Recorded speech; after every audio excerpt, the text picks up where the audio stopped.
Please like and subscribe to our channel and press the bell icon to get new video updates. Through hell, fire and brimstone, Kane is going to the Hall of Fame. Glenn Jacobs, the performer who turned Kane into a household name in wrestling for more than 2 decades, is being honored by WWE with an induction into the company's Hall of Fame as part of the class of 2021. The ceremony will be held on April 6. "This is the greatest honor of my entire pro wrestling career," Jacobs says. "There have been so many people that helped me get here, and I can't wait to say thanks to each of them. It's a tremendous honor, one that I'm still trying to process." Now the mayor of Knox County, Tennessee, the 6 feet 8 inches Jacobs possessed a size and athleticism that appeared to have him destined for fame in wrestling. Yet reaching an elite level in the industry is incredibly difficult, and he struggled to produce meaningful work over the first quarter of his career. This included 2 unsuccessful stints in WWE, first as evil dentist Isaac Yankem, DDS, which was followed by an uninspiring stretch as the fake Diesel.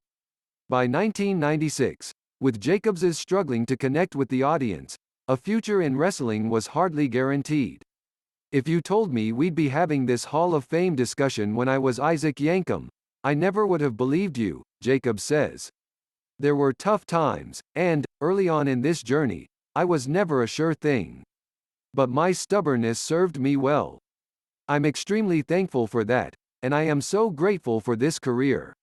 I grew up on a farm in Missouri, and wrestling gave me an extraordinary life."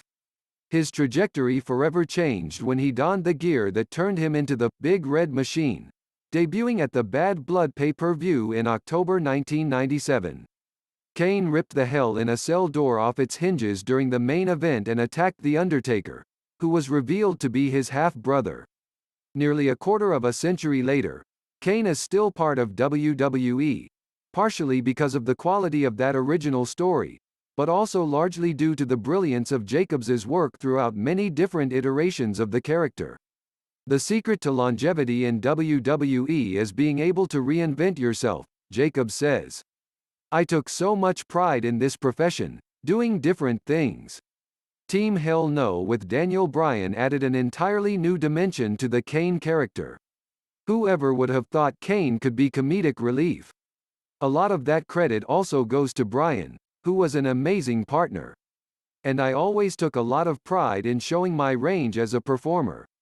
Despite having a number of different roles in the company, teaming in very entertaining tag teams with X-Pac and later alongside Bryan, as well as a stint as Corporate Kane, Jacobs's work in the WWE will always be defined by his association with The Undertaker.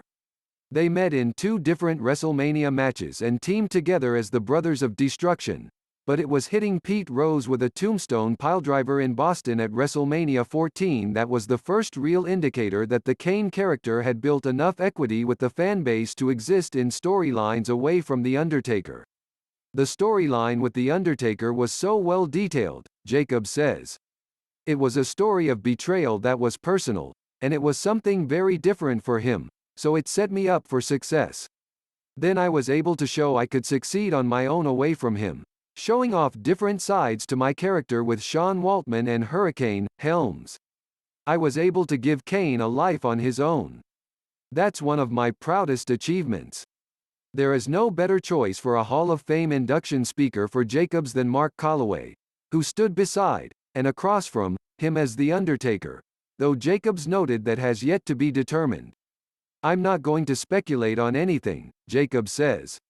"This is all so new. I'm just so grateful for this honor.